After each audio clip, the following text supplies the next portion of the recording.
Hello there, it's Silver, and this is part 1 of a two-part series on Chained Echoes. The first part will be covering the base game proper, and the second one will be delving into the DLC, Ashes of Elrond. Now, the game originally came out at the end of 2022, but it passed me by. I wanted to play it at the time, but I had other projects I was working on, so it just got pushed back too many times, and now I can fix that. Chained Echoes is a JRPG in a 16-bit style, but with a lot of modern touches that make it feel like something that could only have come out in the modern day and not back then. It's set in a fun fantasy world where magic and dragons coexist with industry and giant mechs. You get to pilot said mechs as well, by the way. I'd say the game manages to be quite engrossing, with pretty great character development and a story that feels grounded while also allowing itself to go full fantasy. The world here is one of constant war. Countries forever fighting each other and demolishing the world economy, but certain kings are making power plays using their population as a resource. But there's something far more ancient and godlike happening in the background that will become very important and ultimately take the stage as a potential world-ending threat. So the first thing to talk about is how it looks. If you're a fan of lush pixel art, then there's a lot of that here. The visuals have this rich, warm appearance, using lots of earth and jewel tones to make a world that feels lived in and weary, but full of natural beauty. You'll spend a lot of time in canyons and forests, so it's fitting that the colors used in each of those are everywhere. Environments tend toward the rustic vibe, with even big industrial cities feeling pretty calm and focusing more on rust and steel than pure shiny tech. I think one place where the visuals really stand out, though, is the character sprites. They are well animated and have a lovely amount of detail, using similar colors to the environments, but usually brighter and more saturated so they stand out. Even generic NPCs have great detail. I like the way each character's outfits look, with plenty of small details like buckles and flowing coats and stuff. During battle, you get a much better look at them, and they have plenty of battle-specific animations that look smooth, including a new idle animation that they use only in combat. It can be difficult to get across personality in 16-bit sprites. It's more than possible to do, but not everyone manages it. So it's nice that these ones definitely pull it off. You'll find that each move has a nice animation tied to it, and ultra moves in particular have some pretty impressive animation going on. Environments are also a key part of an RPG's aesthetics, and I've already mentioned the nice vibes these give off, but there's also a significant amount of visual detail in every area. This helps to maintain that richness I described and makes each place feel authentic. While exploring around, you'll see magic crystals growing out of the ground in patches of various growth stages, leaves and dust sailing around in the breeze, birds nesting high up above where you are, watching down as you traverse the area. There also tends to be quite a lot of movement in towns, from NPCs and machinery and other stuff kind of just blowing in the wind sometimes, like smoke. Enemy sprites inherited the same smooth animation style. They tend to look great, and often have some pretty unique movements that are specific to them. Each area tends to have its own style of enemies, and usually everything there will fit that style. Some ancient ruins might have loads of undead enemies like ghosts and zombies. An abandoned cove may have gin made out of bottles of alcohol. And injured person's mindscape may have enemies that look like lips, noses, and eyes and come together to form a face mimicking their deepest fears. It's clear that a lot of time has been lavished on giving the enemies personality of their own, and it's often fun to explore new areas just to see what may be waiting for you there. Boss sprites are something else entirely. They tend to be much larger and have way more detail than other enemies. I'd say they definitely nailed the look of bosses from other 16-bit games like back in the day. They have that same magnificent presentation. They usually have a nice idle animation and some great attack animations that are fun to look at while they horribly destroy your entire party. I noticed that bosses also often have the same use of color that your characters do, very bright and saturated. I always appreciate creative boss designs, and this has quite a few of them to go around. Sometimes you might not even understand what exactly you're fighting. The last thing about the visuals are the sky armor fights. Your big mechs look awesome, and there are several different models you can find, and all of their animations look great. Idols show a great detail of the mechs, and attacks look weighty and heavy. These mechs are clearly a bit clunky to pilot and weigh a ton, so it's pretty cool what they did to bring that across in terms of how they move. I'm a huge fan of giant mechs of any kind, but these are some really good ones. Enemy sprites for what you fight while in the mechs also tend to be bigger. Some of them are normal enemy size, but usually they aren't. These enhanced sprites have increased detail and some fun attacks, but it's the enemy sky armors that are the best. Enemy mechs look great. They have a sinister black and red color scheme and have that same sense of weight that yours do. JRPGs are often known for having lots of memorable music, so I'd say the audio presentation is just as important here. Chained Echoes has a large 2-disc 50-track soundtrack that does a lot of things right. Every town and every outdoor area has its own track, which I always really like, and several of the dungeon areas you'll encounter do as well. There are also plenty of tracks for specific story moments and boss fights, often being a kind of accompaniment to a big reveal or difficult story stretch. The tracks have an orchestral arrangement vibe with everything from piano and violin to oboe and piccolo. There's also a choir that can come in at certain moments and some solo vocals. I particularly like some later game tracks, like the one that plays inside Glenn's mind, and also the outdoor area songs have a certain wanderlust to them. I like the soundtrack overall. It's pretty excellent, and there are several bits that are just nice to listen to outside of the game sometimes, like Funeral for the Living and a lot of the town themes. As far as gameplay goes, this winds up being a fairly complex JRPG with lots of moving parts to consider and pretty tactical combat that often demands a good strategy to pass certain bosses. One of the most unusual aspects, though, would be the character growth. This game doesn't have levels. There's no experience and no way to gain levels to get stronger. Instead, it uses a system based around these things called grimoire shards. The only way to get shards, aside from certain one-time rewards, is to beat bosses. Bosses drop a shard when killed, although a few of the easier ones don't. When you get a shard, everyone in your party gets it, so you don't have to choose who to use it on. Every character has a menu full of new active skills, passives, and stat increases, and you can use one shard to buy any one thing on the page. The page is split into tiers, where buying a certain number of skills in one tier unlocks the next one, and so on. Also, every other shard you use will increase several stats for that character, as well as whatever you buy. Each character receives a bit of a different smattering of stats this way, but they all grow. So this is the main way you make your party stronger, and when a new character joins, they will have as many unused shards as you've used for everyone else. As you beat battles and get quest rewards, you'll also gather some SP. When you complete a battle, every character's equipped skills will get some of it. Each skill has 3 levels, and you can use the loose SP that you gather to level up skills whenever you have enough. So putting the SP and the shards together, they're sort of a replacement for levels. There are some optional bosses you can explore and find that'll give you shards, and there are a couple available on a reward board, but you won't be able to drastically exceed the number you would normally have in any one part of the game, maybe by like 1 or 2 at most. This means that the game is balanced very specifically because the devs know exactly how powerful you'll be at any given point. This is probably the reason some bosses can get pretty tough, because they can balance them just at the edge of your capabilities, and you can't grind to overlevel them. Because of the system, gear is extremely important in this game. Shards will only make you a small bit stronger once every now and then, so your weapons and armor are where the biggest jumps in strength come from. Gear has a star value that shows you roughly how powerful it is, and everyone can equip new gear as soon as it's found. There are no requirements or anything. Shops you find will generally keep up pretty well with the new gear appropriate for the area, but it gets quite expensive, and if you're exploring, you can find even better stuff in chests. At anvils, you can spend materials to upgrade your gear to improve its base stats and give it more gem slots.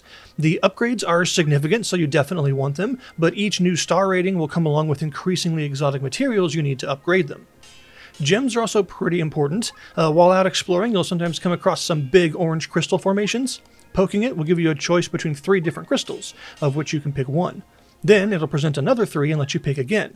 Crystals you just picked have a boosted chance to show up again. There's an NPC that you can recruit later on that'll give you a 3rd crystal to gather as well. These crystals will have a grade presented as a Roman numeral and a purity, as well as a number of slots they take up. At an anvil, you can auto-fuse all grade 1 and 2 gems because it has to be at least a grade 3 before you can equip it at all. Then you can fuse higher grades together to make them stronger. Each gem has 3 thresholds that will increase its strength if you can fuse it up to that grade. You're limited by the purity of a crystal, which is the number of times left it can be fused. Then you just shove these into weapons and armor, and they have their effects. There are a load of different effects, so these really allow you to specialize different builds once you have a good number of them. During combat, you'll be seeing the overdrive meter in the top left. This is key to success. In the yellow section, it does nothing, but every action by you and the enemies move it to the right. Once it hits the green section, you'll go into overdrive, and your whole party will deal more damage and take less, plus all of your skills will only cost half as much to use. So the benefits are pretty huge, but if it goes into the red, then you'll overheat. lose all the benefits, and your party will take massively increased damage, often leading to them being wiped pretty quick. To keep it in the green, it'll show a type of skill every turn. If that character uses a skill of that type, it'll move to the left instead. It frequently changes types, so you have to pay attention to what it wants. There are also some other ways to move it to the left, like guarding and swapping out characters, but also using an ultra move will move it to the left a bunch. Some bosses will be able to change the shape of the overdrive meter, making it harder to stay in the green, but it's often worth doing things you didn't plan to do on a character's turn just to keep it from going red. Ultra moves, by the way, are like limit breaks. You'll have a single party-wide meter that fills when you act, and once it's full, you can unleash it. Every character has their own move. All of them tend to be pretty powerful, but some are more situational than others. Each character can have a good number of active skills at a time, and they tend to run the gamut in terms of what they can do. Every party member has their own theme and mechanics, like Sienna's high single target damage and crit style, where she tries to proc a super strong move called Petal Storm, or Bathraz's style, where he can do physical light and dark damage and gathers summoned blades he can unleash all at once for huge damage to everyone. You'll notice that there isn't really a character that's meant to act on their own. Everyone has abilities that set things up for other characters, or benefit from a second person able to capitalize on what they can do. Lots of buff, debuff, and elemental options means you can spend several turns to set something up big between multiple people, and you're often encouraged to do that. This is one of those RPGs where status effects are super strong and can't be ignored, both from the enemy and for you to use against them. Many of the tougher battles will go much smoother with the right strategy of buffs and debuffs. There are no random encounters in this game. All enemies are present on the map so you can see them coming. They do respawn though after you leave the screen, but there's no real way to grind since there's no experience. The only things you'd want to repeat combats for are materials and sometimes SP, although I find that the game gives you plenty of that without repeating battles. There are also some certain other unique pieces of stuff you can find, like the class emblems. Occasionally you'll come across a rare key item resource called Sacred Water, and as you're exploring around the outdoor areas you can sometimes find one of these big stone statues. If you give the water to the statue, then you'll be put into a combat, and that combat is usually relatively tough for the area in which the statue is in. But if you beat the combat, then you'll obtain something called a class emblem, which you can equip to any one of your characters. They all have slots for them. And a class emblem gives 2 new active skills and 2 new passive skills, and all of these can be leveled up just like that character's normal skills. At a certain point, you'll get access to 4 sky armors. Things open up here quite a bit. You can call them down in most outdoor areas to explore, and they can also fly them up in certain spots to get to places you couldn't get to before. There are a few areas where you'll have to disable anti-air cannons first before you can fly, though. If you're bumbling around in the armors and you encounter enemies, you'll fight them in the armors. You can choose to fight normal on-foot enemies in armors, but you'll obliterate them instantly, which is always fun. Usually it's clear which enemies are meant to be fought in armors because they're huge. There are a few, though, that can give you a rude awakening because they look a lot like on-foot enemies, but are absolutely not. Each sky armor can be equipped with 2 weapons, 1 melee and 1 ranged. Each weapon contributes 5 active skills to battle for a total of 10, although you won't start with all of them. Each weapon has a proficiency level that's raised by fighting with it, and you'll have to raise this to unlock all of the things a weapon type can do. They tend to synergize and complement each other, so gearing an armor is about combining 2 weapons that work well together, and that the equipped model has the stats to support. You can also equip a RAM module, which is like an accessory that can do any number of things, and a color scheme, of which there are a pleasing number of to choose from. Combat in an armor is a little different. The overdrive gauge changes. It no longer has a green section, but it has 2 red sections, 1 on each side. Your armors have gears that can shift between each turn. Everyone starts in gear 1, where all skills are normal and actions move the gauge to the right. Then you can switch to gear 2. This will start moving it to the left instead, and it makes your skills stronger, but it also makes them cost more to use, so you can't stay in it for very long. Another shift will put you at gear 0. In 0, your actions don't move the gauge at all, and you can't use skills, only basic attacks, items, and defense. But attacking or defending in 0 will restore huge amounts of TP, letting you use more skills again. Then you shift back into gear 1 and repeat. You'll always have to shift in this order and can only shift once per turn, although one weapon does have a skill that lets you move 2 at once. All this means sky armor combat is a sort of tug of war with powerful enemies and high damage attacks. It often doesn't last too long due to the huge damage numbers, but bosses that you fight in armors can be quite hard due to all the management you have to do between gears and keeping the gauge on yellow.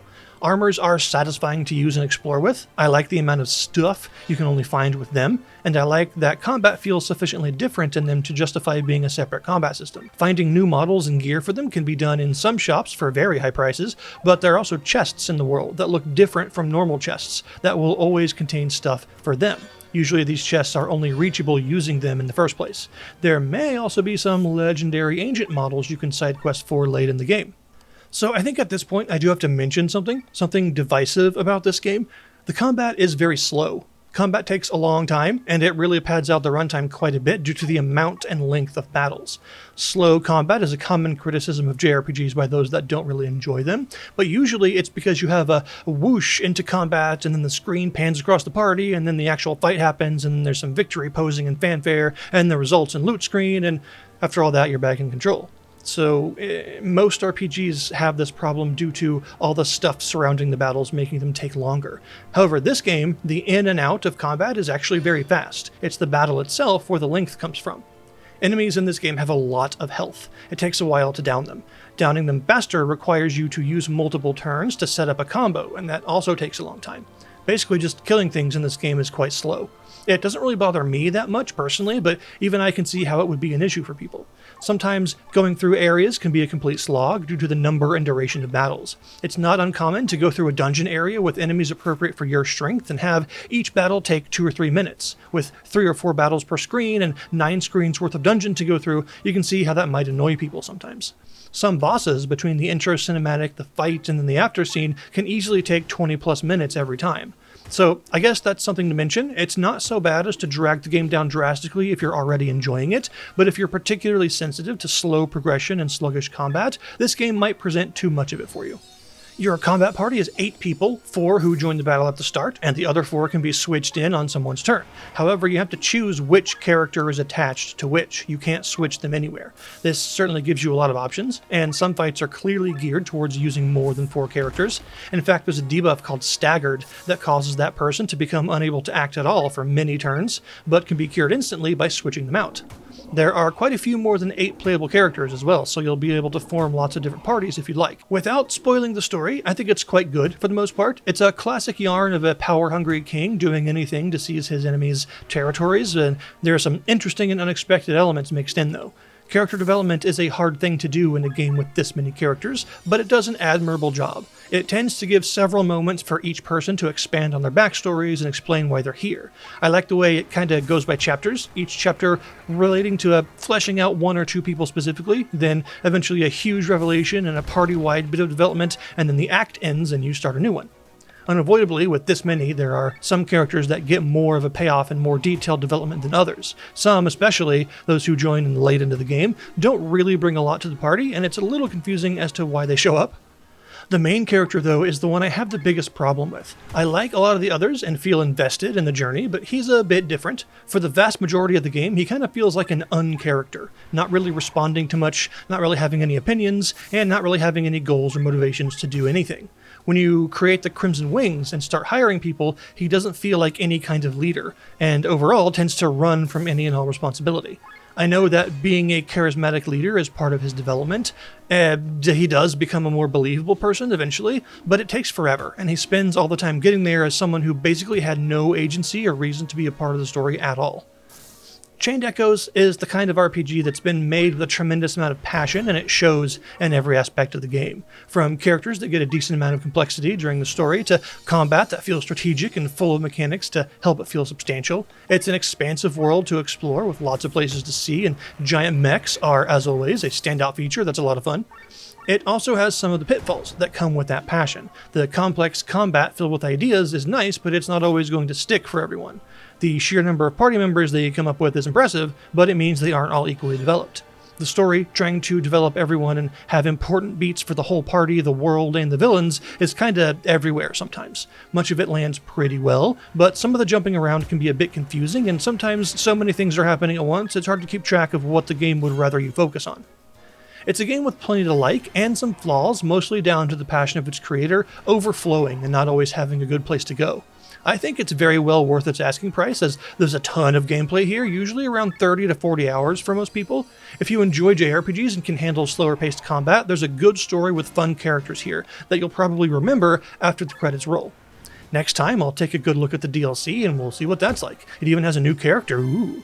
I'll put the link down below so you can check the Steam page if you want. Thanks very much for watching, and I'll see you next time.